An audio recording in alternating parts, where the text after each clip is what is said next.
Hey everyone, welcome back for another deep dive. Excited to be here. All right, so today we're going to be looking at introverts. Uh-huh. And specifically, we're going to be focusing on intuitive introverts. So Yeah. that's like your INFJs or INTJs. Right. And the source material we have for this is super interesting. It's actually a transcript from a YouTube video Okay. where they talk about introversion through the lens of Carl Jung's theories on perceptive. Cool.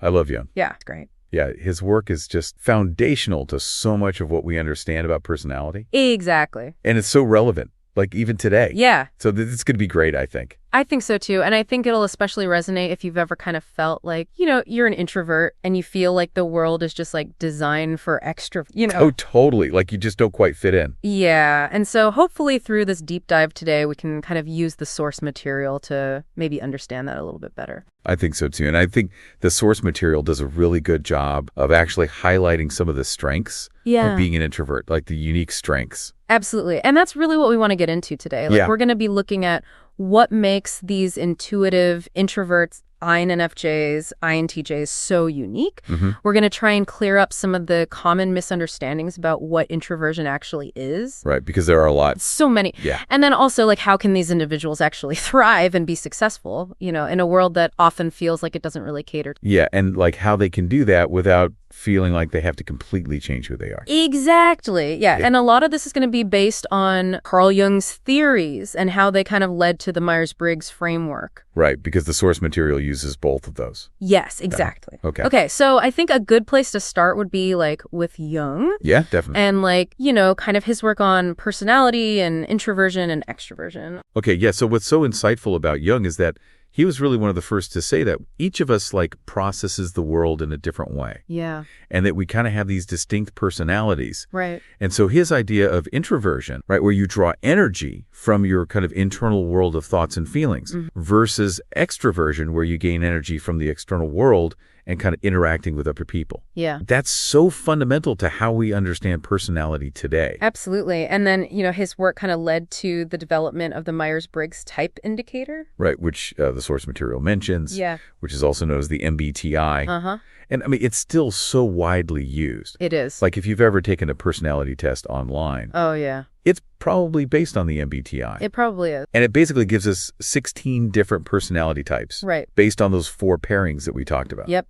Introversion, Intuition, sensing. thinking, perceiving. That's right. And for today's deep dive. Yeah. We're really focusing in on those intuitive introverts. Right. The INTJs and the INTJs. Exactly. And I think one of the things the video does a really good job of is highlighting just how unique these two types are. Yeah. It even calls them like the most strategic and visionary personalities on the introverted spectrum. That's a big statement. It is. But I think it makes sense when you really think about these types and how they operate in the world. And they have this like real knack for seeing patterns. Yes. Like that others miss. Yeah. And they're really attuned to like the emotional undertones of things.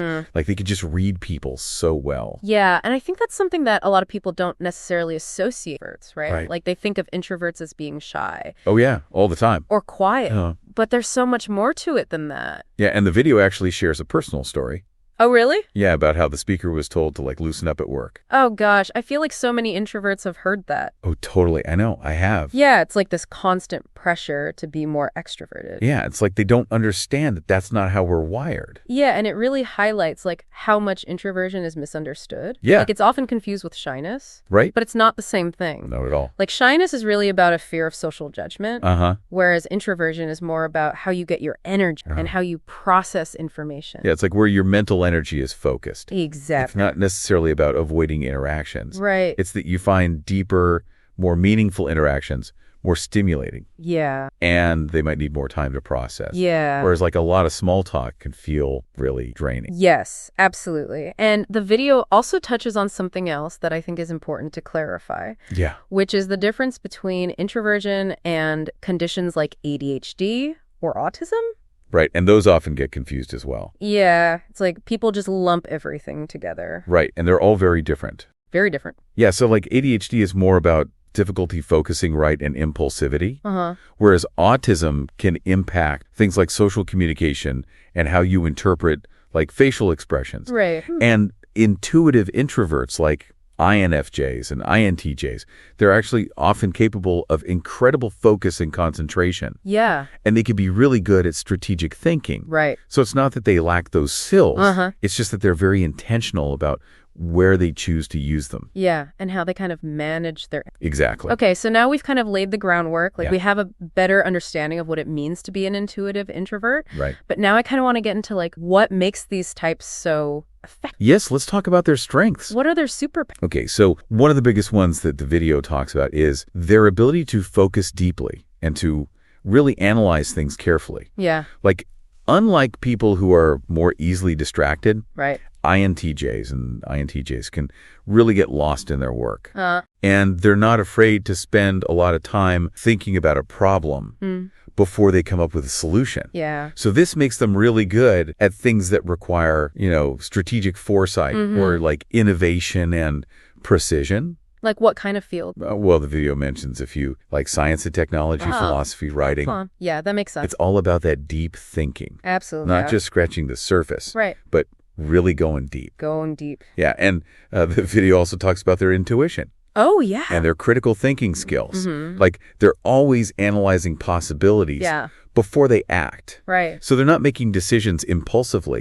They're really thinking things through. Yeah. And this makes them incredible problem solvers. They can see all the angles. Right, and they can anticipate potential problems that others might not even see. So it's not just about their internal processing. No. It's also about how they observe the world around them. Right. The video talks about their ability to really listen. Yeah. And to be really perceptive of their environment. And it's not just about hearing what people are saying. Right. It's about understanding what's not being said. Picking up on those cues. Right, like the body language, the tone of voice, the subtle shifts in energy. Yeah. And this makes them really good at understanding people. Like on a deeper level. Exactly. And it makes them really valuable in certain roles. Yeah, like what? Well, the video mentions a few, like leaders who need to understand the big picture. Okay. Strategists who need to anticipate moves. Therapists who need to understand unspoken feelings.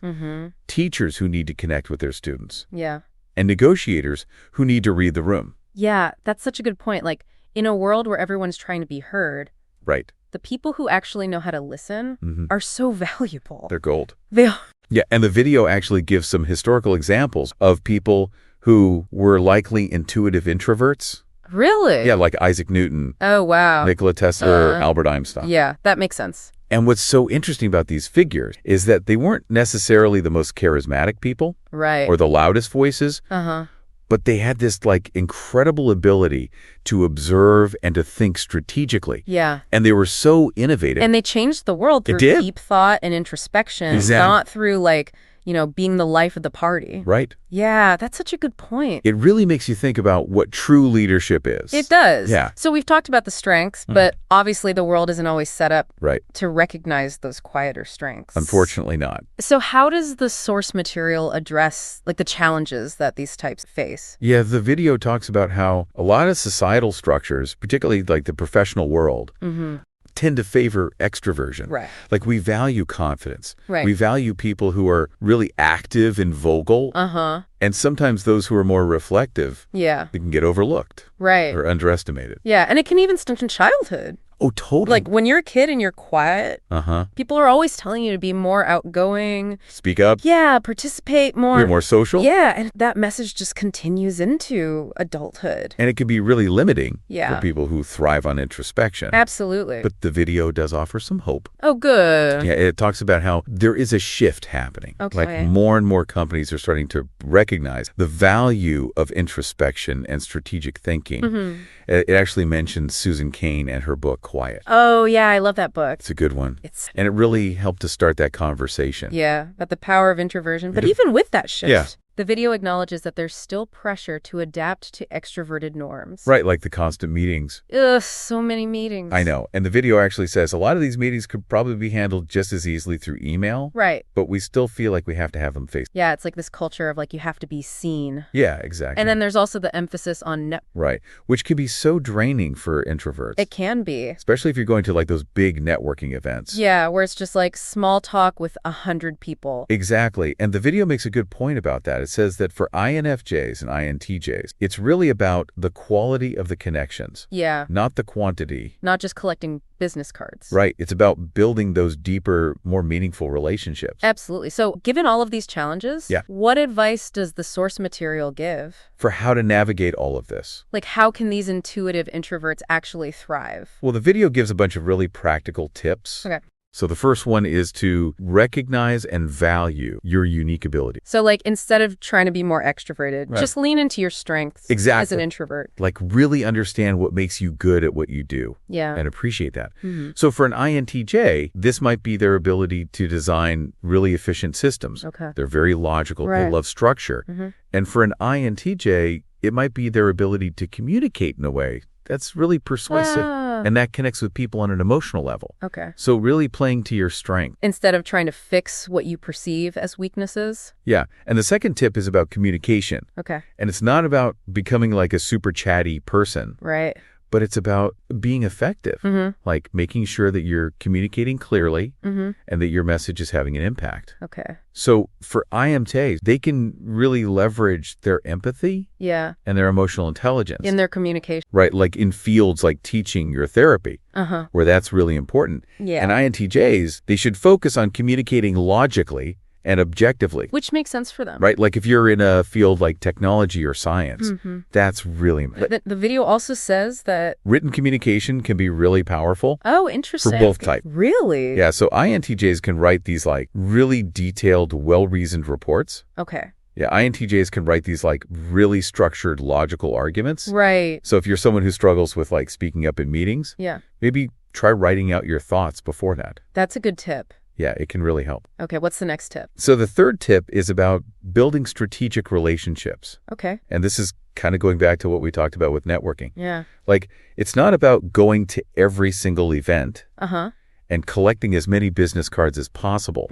It's about being intentional and focusing on the relationships. That really matter. Exactly. So INFJs, they often thrive on those really authentic connections. Yeah. Like with mentors who really get them. And INTJs, they tend to build a relationship based on shared intellectual interests and goals. Okay. So it's really about being selective with your energy. So it's like quality over quantity. Exactly. Yeah. Okay, what about the work environment? So that's actually the fourth tip. Okay. It's about adjusting your work environment to make it more conducive to your work style. Okay. So the video really emphasizes that. Intuitive introverts need quiet. Yeah. And they need organized spaces to do their best work. That makes sense. Yeah. And if you can't avoid a noisy or chaotic environment. Yeah, like an open office plan. Oh, yeah. Which so many offices have now. I know. It's like, how are you supposed to get anything done? Right. Well, the video suggests some strategies. Okay. So for INFJs, it's about finding moments of quiet to kind of recharge emotionally. So like stepping away from your desk. Yeah, even if it's just for 5 minutes.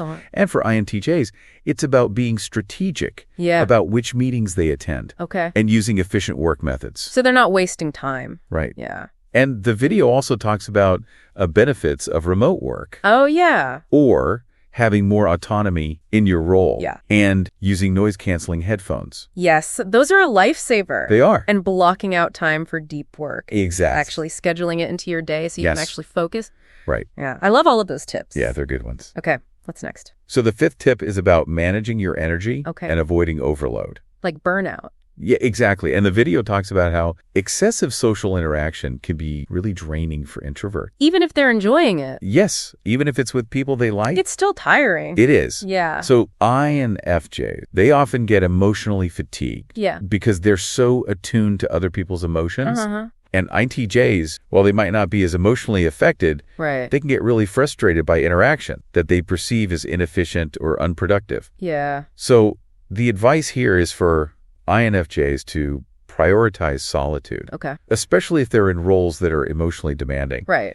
And for INTJs, it's about being strategic with their social interactions. Okay. Like setting goals for networking events. So you're not just aimlessly wandering around. Right. Yeah. And for both types, it's about scheduling downtime after a busy social day. Yeah. Giving yourself time to recover. Exactly. Okay. And what's the last tip? So the final tip is to choose environments that value your profile. Okay. And this is kind of a big one. Yeah. Because not all companies or industries really understand or appreciate introversion. Right. So the video suggests that INFJs might thrive in more human-centered fields. Okay. Like healthcare or education or counseling. Yeah, where their empathy and understanding of people is really valued. It's a strength. And INTJs. They might do better in fields that are more focused on innovation or logic and efficiency, like technology or engineering or strategic planning. Basically finding a place where your strengths are not just tolerated. Celebrated. Yeah. Okay. And then the video also goes into some of the key differences between INFJs and INTJs. Yeah, which I think is interesting. Yeah, because they are different. They are. Even though they're both intuitive introverts. Right. They have different motivations and they kind of excel in different areas. Yeah. So what are some of those differences? Okay. So INTJs, they're really good at things like efficiency. Okay. And strategic planning and problem solving. Right. Like they love complex problems. Yeah. They're drawn to abstract concepts.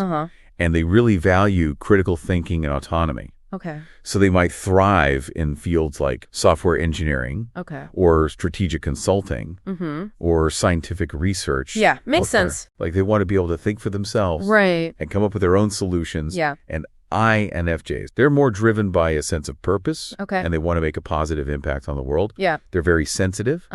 And they value authentic connections with people. So they might thrive in fields like psychology or therapy or writing and communication that's aimed at inspiring others. Okay. Or teaching or mentoring. So basically, INTJs are more focused on systems and logic. Right. And INFJs are more people and purpose and making a difference. Exactly. But both types need environments that value their right and their ability to think deeply. Absolutely. Okay, so I think we've covered a lot. We have about intuitive introverts. Yeah. What do you think are the main takeaways? Well, I think the biggest one is that introversion, especially the intuitive, like INFJ, INTJ. Right. It's not a bad thing. It's not a weakness. It's not something to be fixed. It's a different way of being. It's a strength. Yeah. And it's something that's often misunderstood. Yeah. In a society that values extroversion so much. Yeah. But these types have so much to offer. They do. They have these incredible strengths. Like deep focus, strategic thinking, perceptive listening. Yeah. And we need to create environments where they can thrive. Exactly. And we need to stop trying to force them into an extroverted mold. Right.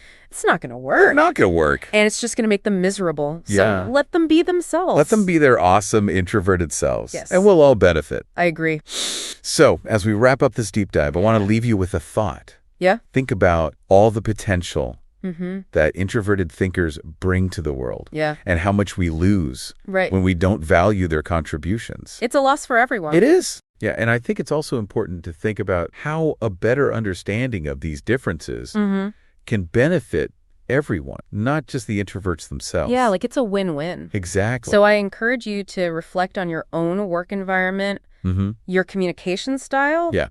And your own strengths in light of everything we've talked about. I think that's a great place to end. Yeah, thanks so much for being here. Thanks for having me. And we'll see you next time for another deep dive. All right, see you then. Bye. Bye.